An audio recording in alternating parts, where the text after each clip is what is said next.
warahmatullahi wabarakatuh.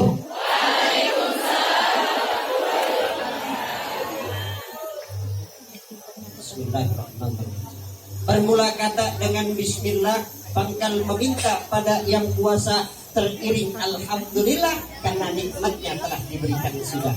Salawat dan salam mari kita sampaikan kepada Nabi Muhammad, Rasul pilihan yang senantiasa membimbing umatnya menuju jalan kebenaran.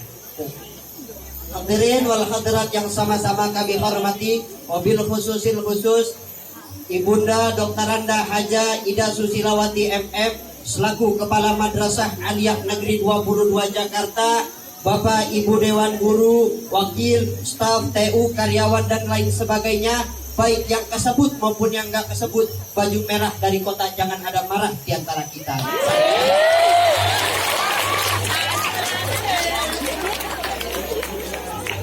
Teman-teman yang saya banggakan, hari ini saya bertanya, apa kaitannya kemerdekaan dengan Islam? Pertama, Islam yang memberikan sugesti, dorongan, semangat, rangsangan kepada orang-orang tua kita dulu untuk bangkit berjuang menegakkan kemerdekaan. Islamlah agama yang mengajarkan bahwa cinta tanah air bagian daripada iman. Hubul waton minan. Tanah air kita bukan Aljazair, tanah air kita bukan Palestina, tanah air kita Indonesia. Jadi cinta Indonesia bagian daripada keimanan. Betul? Cinta Indonesia bagian daripada itu. Kebetulan tanpa di request yang jajah kafir, bertemulah antara cinta tanah air dengan semangat jihad yang diajarkan oleh agama. Berjuang bangkit orang tua kita dulu.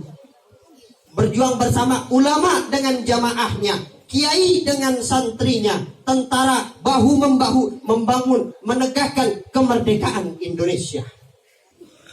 Pernah lihat gambar Imam Bonjol pakai sorban? Pernah lihat gambar Pangeran Diponegoro? Bukan cuma pakai sorban, pakai gamis.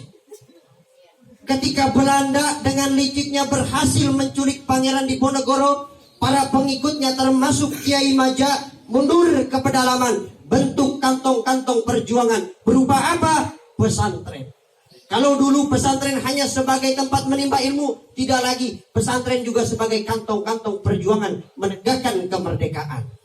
Tuh, buktinya semua berjuang bersama. Nggak kenal siapa yang sholatnya pakai kunut, siapa enggak. Semua bersatu. Ada senjata namanya kampak, metik nanas kudu dipotong. Kalau umat Islam udah kompak, jangankan Monas, istana sanggup dipotong. Betul? Takbir. Malahan Bung Tomo, tokoh 10 November, mengatakan di dalam pidatonya waktu di Jakarta, andai kata tidak ada kalimat takbir, kata Bung Tomo, saya tidak tahu dengan kalimat apa saya harus menegakkan, menggerakkan putra-putra terbaik bangsa. Andai kata tidak ada kalimat takbir, saya tidak tahu dengan apa saya harus menggerakkan putra-putra terbaik bangsa. Ketika takbir diserukan, itu bentuk refleksi dari nilai keyakinan. Sebangkit semangat juang jihad umat Islam. Belanda kecil, mati tiket ke sorga. Betul? Bukti bahwa orang Islam, umat Islam tidak anti terhadap NKRI. Dulu yang berjuang bukan cuma para tentara, kiai dengan santrinya, ulama dengan jamaahnya, semua bahu-membahu menegakkan kemerdekaan. Nggak percaya, sensus makam pahlawan. Jadi begitu, semua berjuang menegakkan kemerdekaan.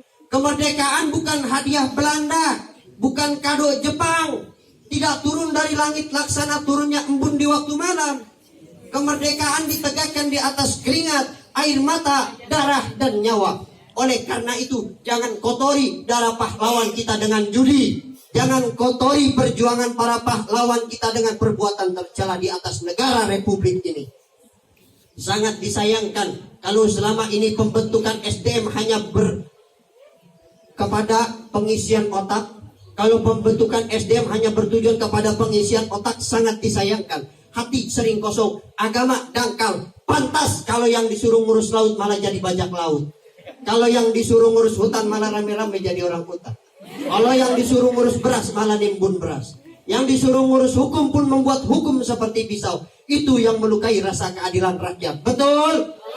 Ketika yang kecil salah, hukum cepat-cepat ditegakkan. Ketika yang besar salah, diam pura-pura tidak mengerti.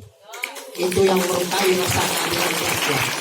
Muncul street justice, pengadilan jalanan, maling motor, tangkap, bakar.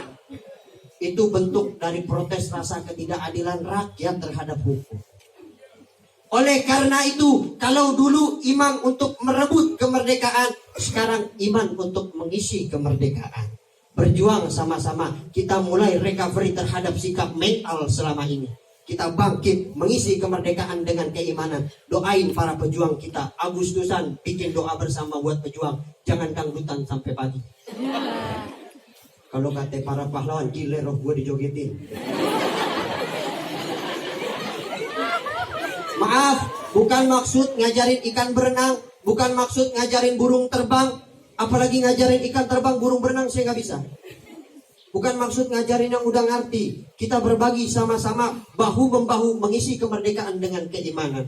Kita mulai kembali Indonesia, semoga menjadi negara yang baldatun thayyibatun wa rabbun ghafur. Sekian yang dapat saya sampaikan. Kesempurnaan hanya milik Allah, hilaf dan salah ada pada saya selaku manusia. Walafu minkum. Assalamualaikum warahmatullahi wabarakatuh.